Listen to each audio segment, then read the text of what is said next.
Ya, kembali lagi di Konet TV, komentar netizen tentang Excel. Ya, kali ini kita akan belajar bersama-sama bagaimana cara penjumlahan paling cepat ya. Tidak perlu satu persatu ya. Ini saya kasih tahu rumus yang lama, sama dengan kita pilih yang 2020, kita tambahkan 2021, kita enter.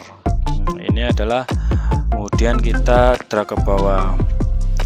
Ini adalah rumus yang sering kita gunakan cara lama. Nah, di sini nanti saya akan jelaskan ada satu cara yang lebih cepat lagi ya untuk menghemat waktu juga. Ini adalah tombol ALT dan sama dengan. Ya, kita bahasa Indonesia aja ya. Yang pertama kita blok semua dulu sama totalnya, kemudian kita klik ini ya sekali saja. Kita coba. Nah, secara otomatis ya semua kolom yang telah kita inginkan, yang telah kita ingin jumlahkan secara otomatis, tinggal ditekan ALT dan simbol dan langsung menjumlah satu persatu ya.